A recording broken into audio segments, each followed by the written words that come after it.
Вы думаете, динозавры были первыми хозяевами Земли? Ошибаетесь. Они были первыми.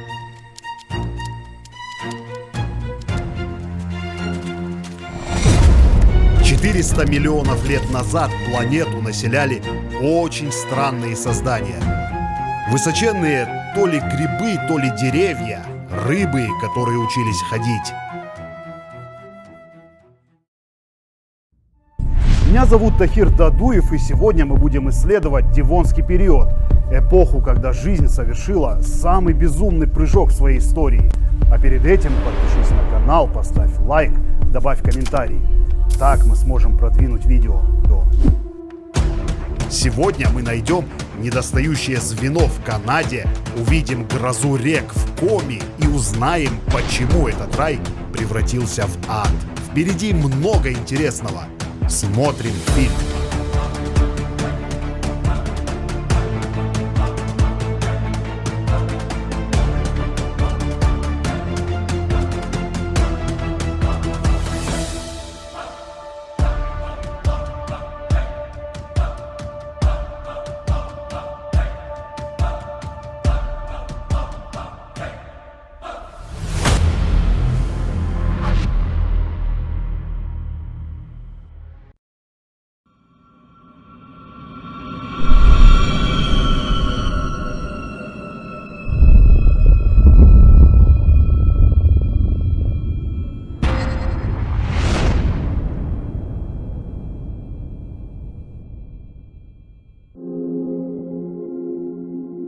В детстве я мечтал о часах времени, чтобы можно было перевести их на любой час, день, год или эпоху и отправиться вместе с этими часами в путешествие сквозь время.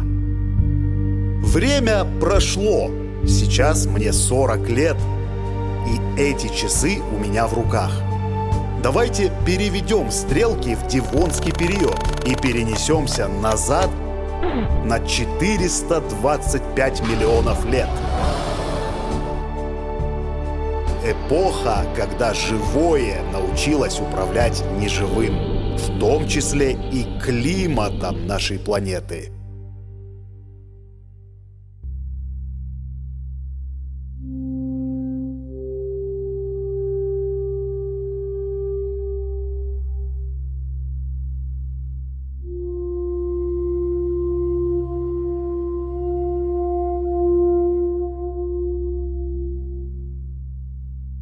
Мир Девона называют и эрой рыб, и веком деревьев. Но ведь пустоши продолжали занимать большую часть поверхности планеты.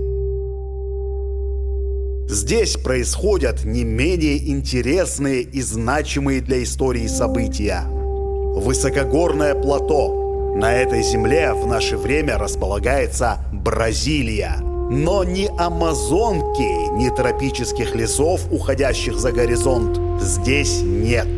Вместо них безжизненные километры горной породы и гейзерные бассейны.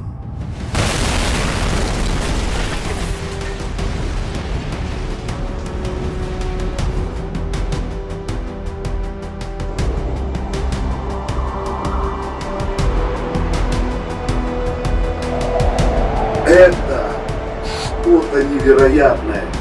Понимаю, дома в нашем времени тоже есть гейзеры, но вся эта атмосфера...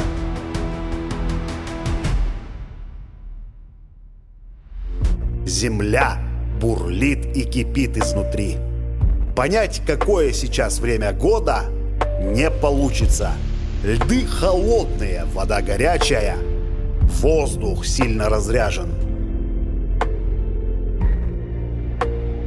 В Девоне еще не было четко выраженных сезонов.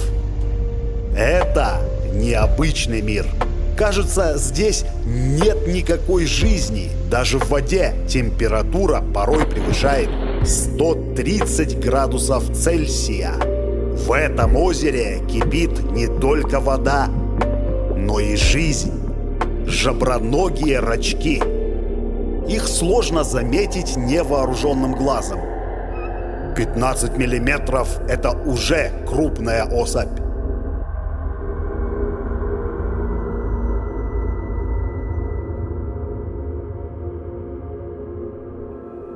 В такой экосистеме меню разнообразным и изысканным не назовешь. Кроме самих рачков, здесь обитают только бактерии. Ими и питаются девонские жаброноги. А где берут энергию сами бактерии?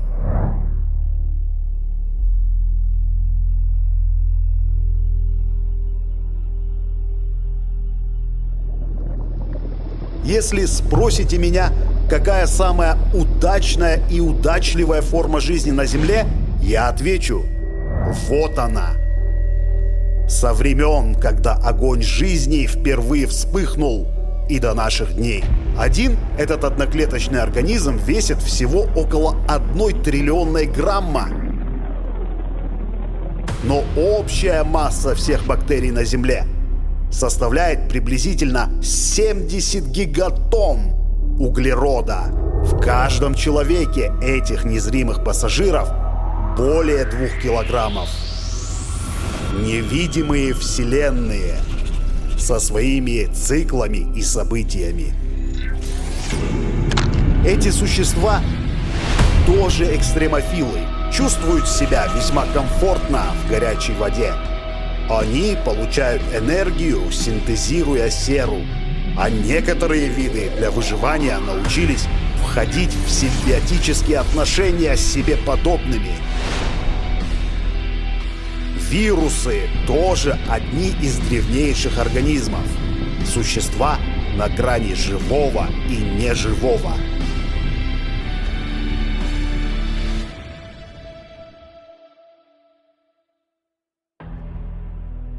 Бактериофаги-охотники. У них одна цель – нападение. Они приземляются на бактерию и внедряют в нее свой генетический материал. После бактерия превращается в инкубатор по производству вирусных частиц. Но не стоит ругать их.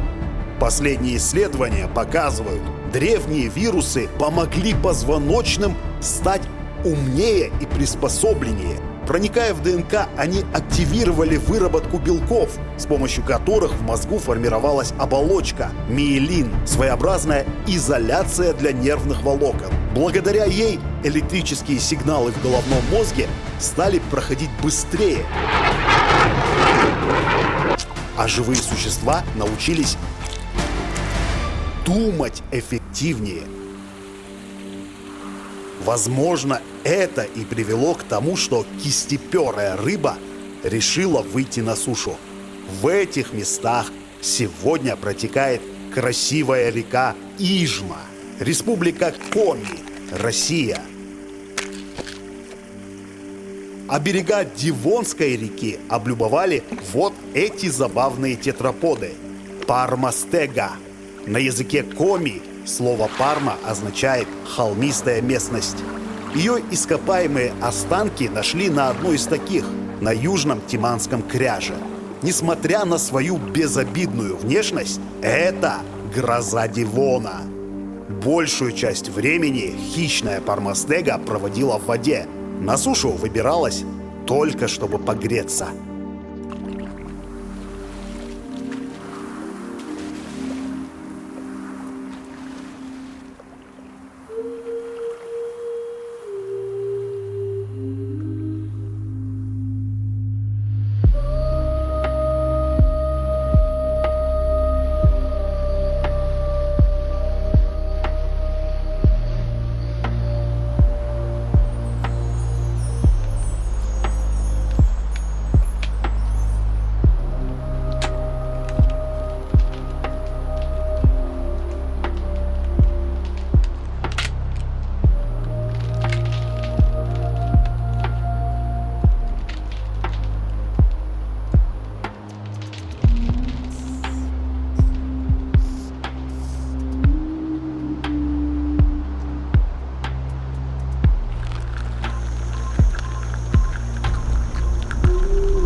жизненного пространства на планете много.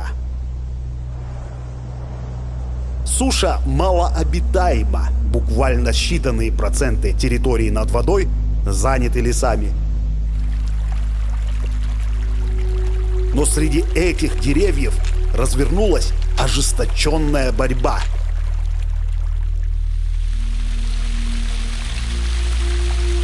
Нужно было осваивать все эти пустоши, а для этого деревьям предстояло научиться выживать вдали от воды. Разветвленная система корней стала оптимальным решением.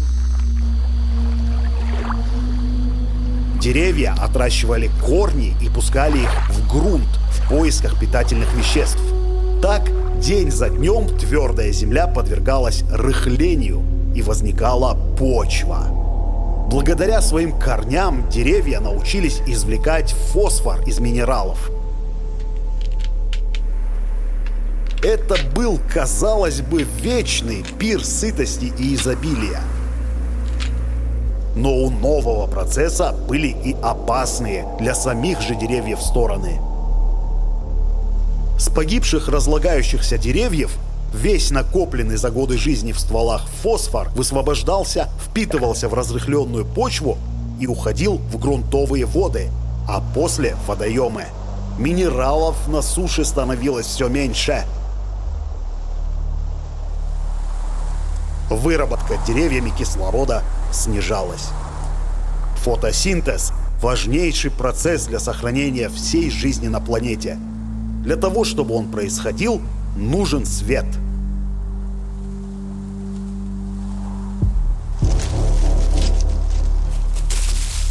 В борьбе за выживание деревья не только обрастали корнями, но и тянулись вверх, к солнцу. Размер имел решающее значение. Более низкие деревья погибали от недостатка солнечного света. Выживали рослые. Вот это дерево, археоптерис, в высоту достигало 24 метров.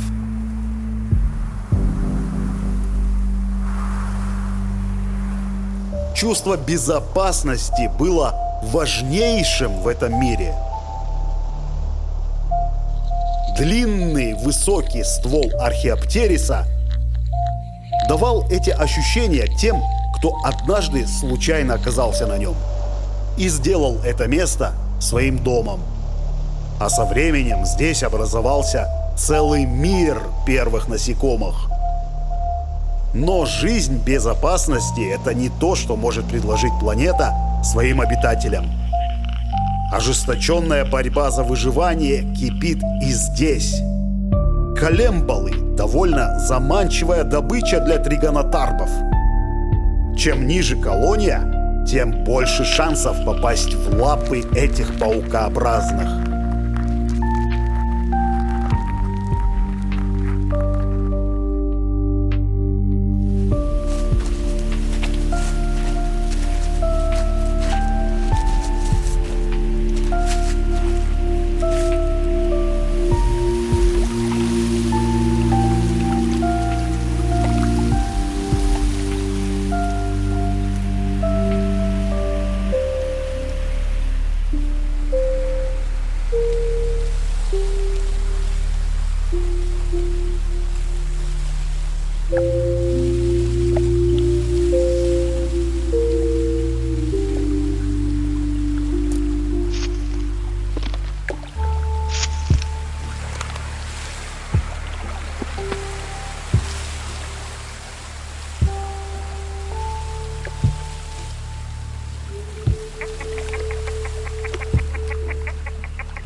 Это Тикдаалик.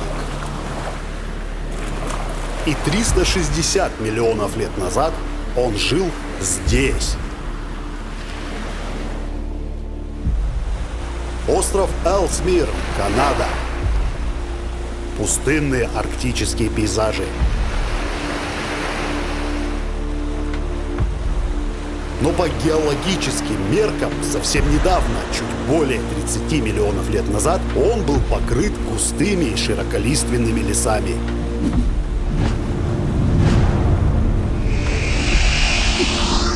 Примерно так.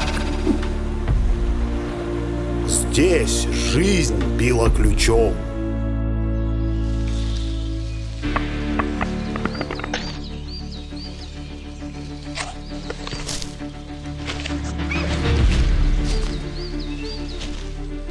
Гасторнисы.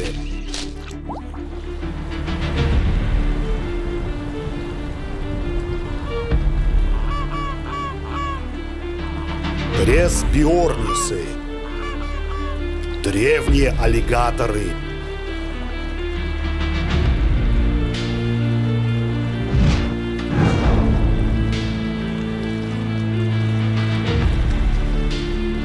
Черепахи.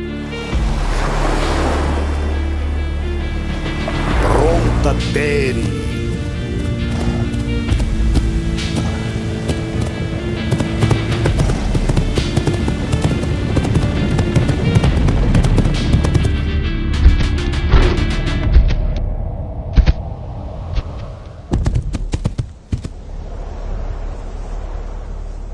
Но самая древняя находка палеонтологов — череп Тиктаалика. —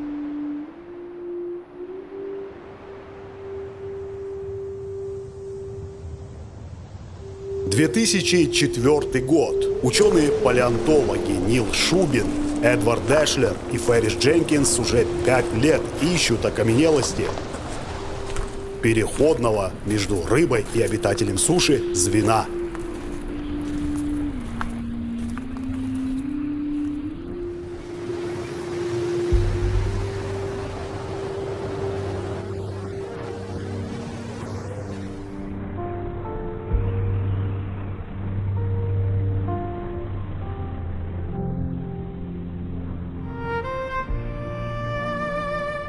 Эти люди были убеждены, что первое земноводное существовало.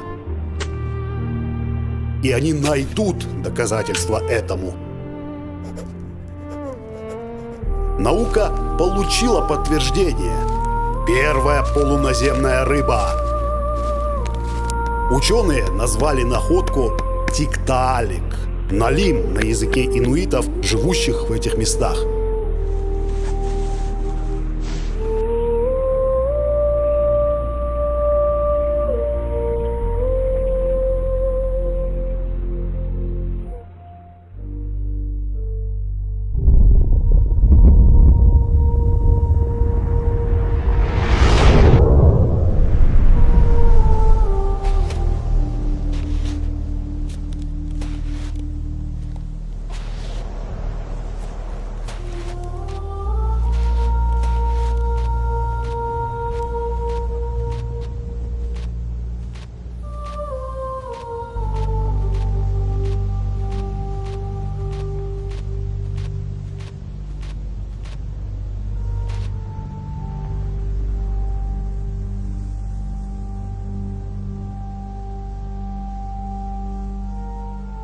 Сибирь не всегда была холодным краем.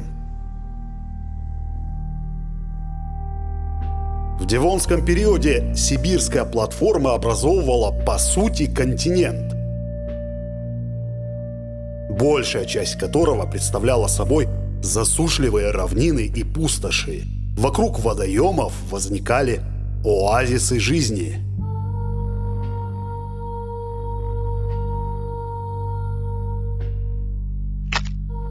Эти места не узнать.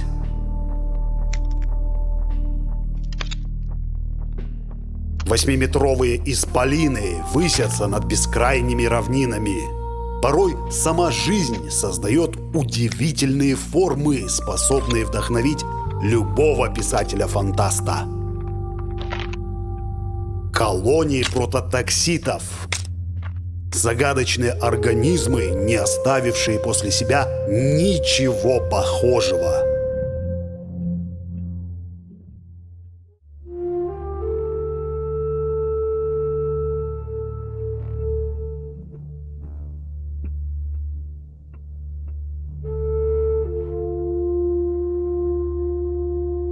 Эти организмы – наглядное свидетельство того, как экспериментировала эволюция, пробуя разные способы закрепления жизни на нашей планете.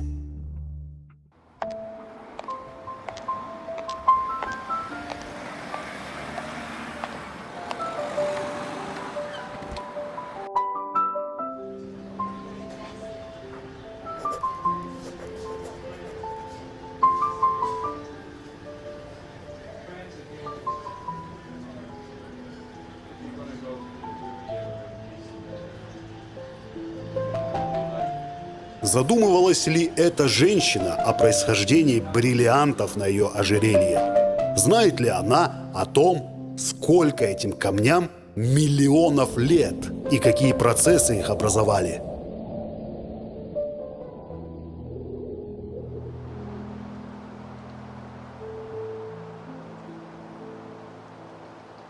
Кимберлитовые трубки. Сегодня в них обустраивают карьеры по добыче алмазов.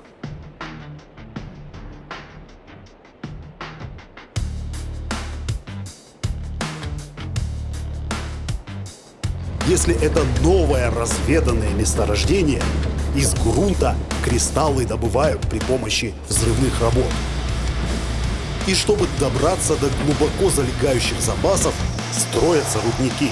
Здесь грунт уже бурится с помощью специальной техники. Но как образовывались эти драгоценные камни, многим из которых даже не сотни миллионов, а миллиарды лет? И почему их залежи находятся в кимберлитовых трубках? Девон. Земля кипит изнутри. Магматические потоки уже сотни миллионов лет бурлят на 3-километровой глубине в верхнем слое мантии, под древними и устойчивыми участками земной коры – кратонами.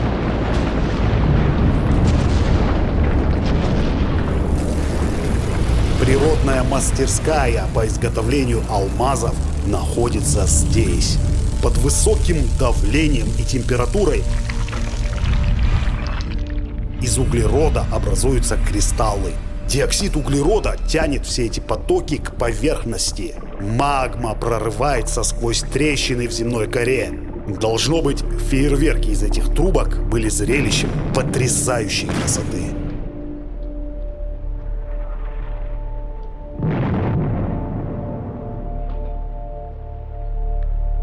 Магма застывала, а алмазы оказывались в кимберлитовых отложениях.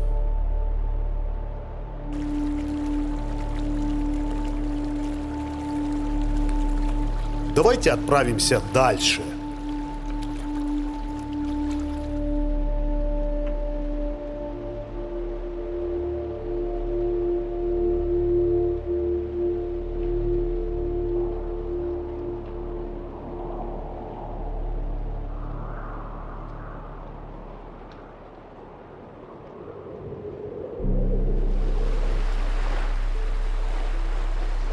Уральское море. Вот эта гряда – будущие Уральские горы. Сейчас в Девоне они только начинают формироваться. Это море разделяет два палеоконтинента – Сибирь и Балтику.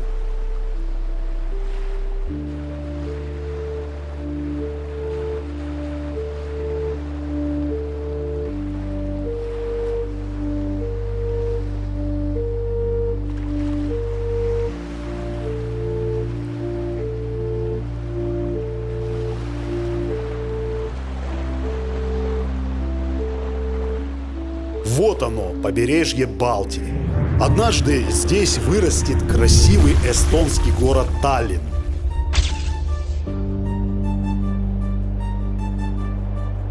А во время Девонского периода в этих мелководьях росли колонии красивейших кораллов. Это отдельная экосистема. Протяженность некоторых из них 1500 километров. Трилобиты – один из самых успешных классов членистоногих Девонского периода.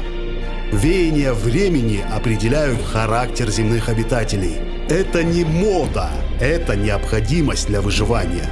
400 миллионов лет назад мелководья оказались во власти опасных челюстноротых хищных рыб. И это создало угрозу для прежде довольно беззаботных трилобитов. Они стали адаптироваться к новым реалиям, кто как мог, что привело к взрывному росту новых видов этих существ. Кроталоцефал обзавелся длинными шипами. Они были мягкими, но внешне имели грозный вид, что отпугивало многих хищников. Крупные фасеточные глаза фокопиды отрастили, чтобы лучше видеть охотника и суметь вовремя спрятаться. Такие изобретения спасали не только отдельного трилобита, а сохраняли весь вид. Нептун Девонских морей, Валлизиропс. Кажется, этот трезубец трилобит отрастил для защиты или запугивания, или же хотя бы для маскировки в водорослях. Но нет, эти выросты использовались самцами во время брачных турниров.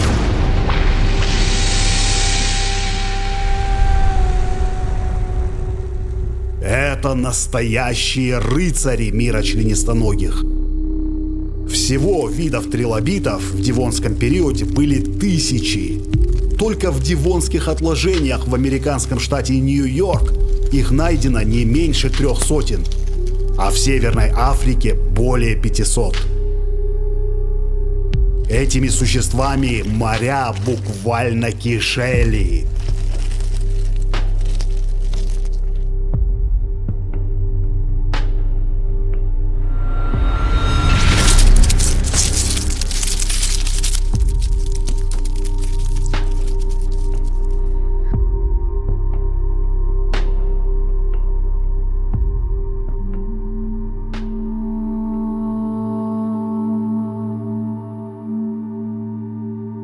Рыб обитало гораздо меньше, но они обладали куда более передовыми биологическими технологиями. Акулы ведут свою родословную от этих времен. Девонские хрящевые рыбы разнообразные, жившие в различных средах. Сейчас сложно понять, сколько видов таких рыб обитало в Девонских морях и океанах. Хрящ сохраняется плохо. Дошедшие до наших дней окаменелости скелетов этих рыб – большая редкость. В основном виды доисторических акул определяют по находкам зубов. Пока палеонтологи насчитали 40 видов хрящевых рыб. Стетоканты похожи на современных акул. Но они были гораздо меньше своих родственников из неогена. И вот это их особенность – нарост вместо верхнего плавника. Для чего он был нужен, ученые продолжают спорить. Возможно, это инструмент для привлечения самок, у которых такой нарост отсутствовал. Стетокант был хищной рыбой, как и его родственник Кладоселахия. Все живое в нашем мире – лишь звено пищевой цепи. Так было всегда.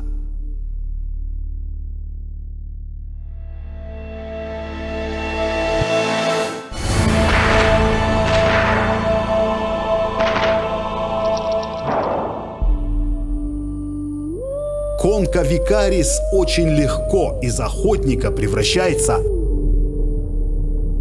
в сытный обед древней акулы Кладоселахии.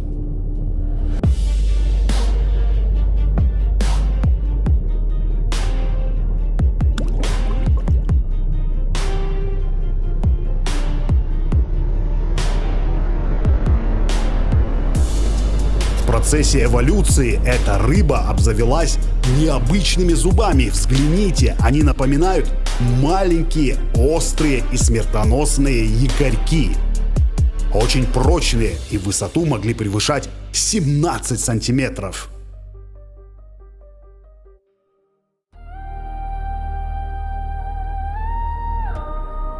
Если Кладоселахия вдруг ломала зуб о твердый панцирь добычи, она без проблем отращивала новый. Не прочь древняя акула перекусить и гониатитами. Их маленький размер компенсируется изобилием в Девонских морях. Пока эти головоногие моллюски величиной от 5 до 15 сантиметров. Но в будущем они вырастут до огромных размеров. Их родственники, гигантские аммониты, позже покорят все моря и океаны. Условия Девона способствовали образованию огромного видового разнообразия рыб. Латимерии умудрились просуществовать до нашего времени. Более 300 миллионов лет назад появились лучеперые рыбы.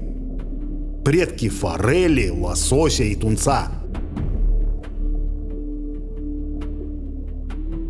А также те самые лопастеперые рыбы. Предки всех современных позвоночных.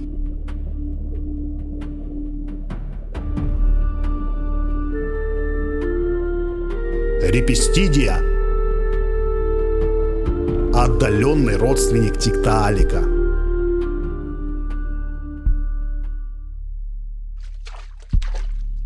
А это небольшие пруды. Сейчас здесь американский штат Висконсин.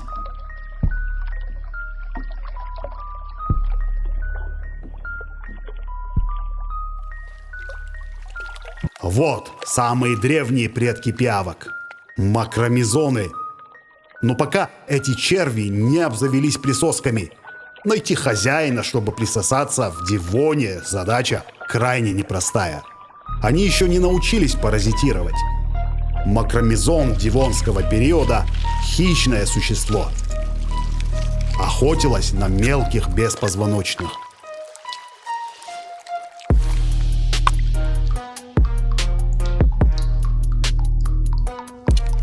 Проскорпиус выходит из воды в поисках пищи. Охота связана с рисками.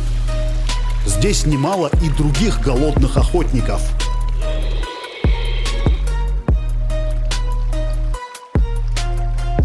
Два хищника схлестнулись в смертельной схватке. С хилоподом этому скорпиону не совладать.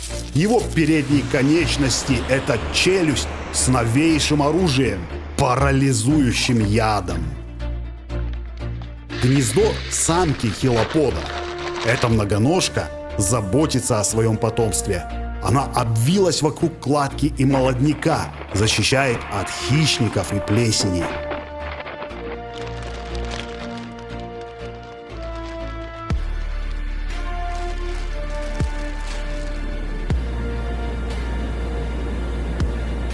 Да, грибы, в том числе и плесневые, не просто существовали в Девонском периоде. Они играли очень важную роль в развитии экосистемы.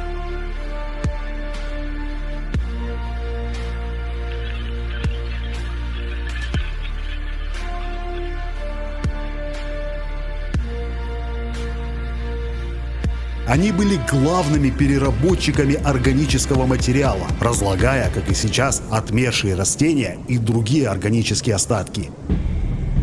Так питательные вещества возвращались обратно в почву. Грибы сформировали важнейшие симбиотические отношения с первыми наземными растениями. Эти взаимодействия, известные как микориза, позволили растениям колонизировать сушу. Обширные сети мицелия доставляли воду растениям на поверхности. Науке известны и патогенные грибы, существовавшие в Девоне. Их деятельность была тоже важным звеном. С помощью патогенов регулировалась численность растений.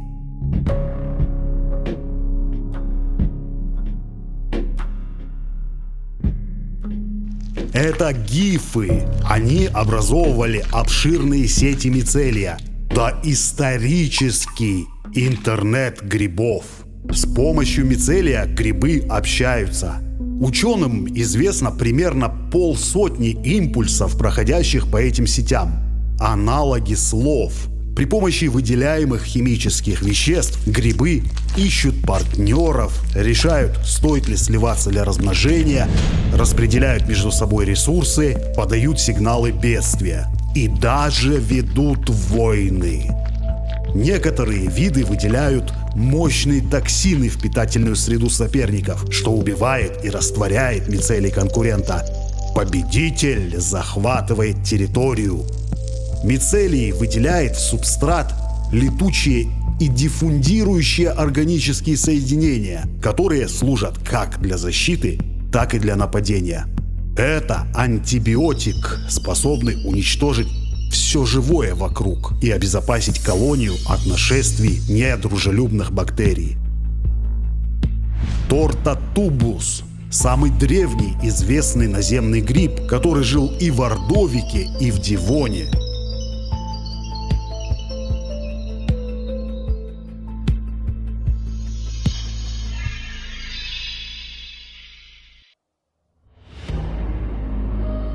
65 световых лет от Земли. По космическим меркам расстояние не такое и далекое.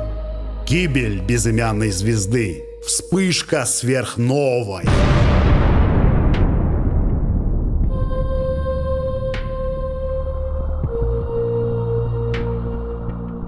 Выброс огромного количества энергетических лучей, добравшись до Земли, разрушает озоновый слой. Это не сценарий грядущего конца света.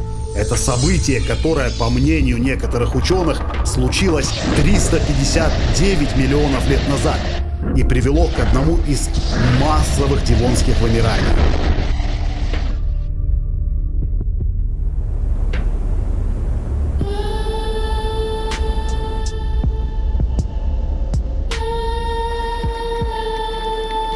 Это время стало богато не только на цветение жизни, но и на крупные вымирания. То был длительный процесс. Дивонская жизнь подвергалась ударам на протяжении 20 миллионов лет.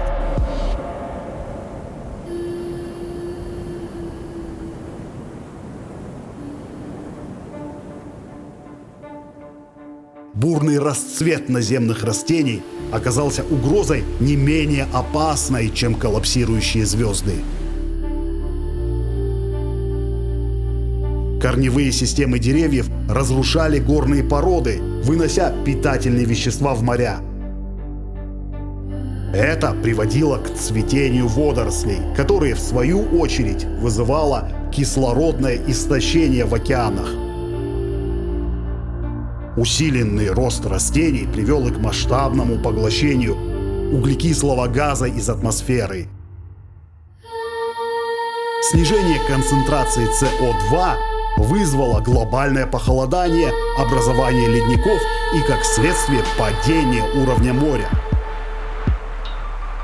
374 миллиона лет назад произошла одна из крупнейших катастроф в истории жизни на Земле.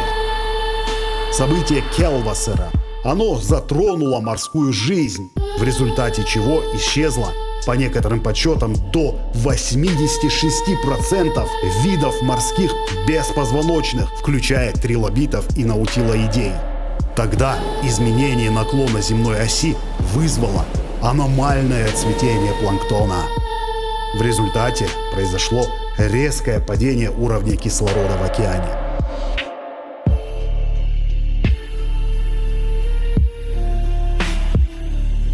Наш мир – очень хрупкая конструкция.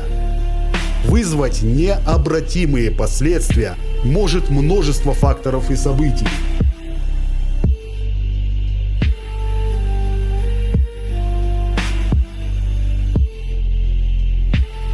Если даже деятельность деревьев или планктона может иметь катастрофические последствия, то к какому ущербу может привести деятельность человека? Вопрос риторический. Человечеству стоило бы научиться беречь природное богатство, которое его окружает. Свою прекрасную планету, свой красивый дом. Ведь другого дома у нас нет и не будет. Пока еще есть время.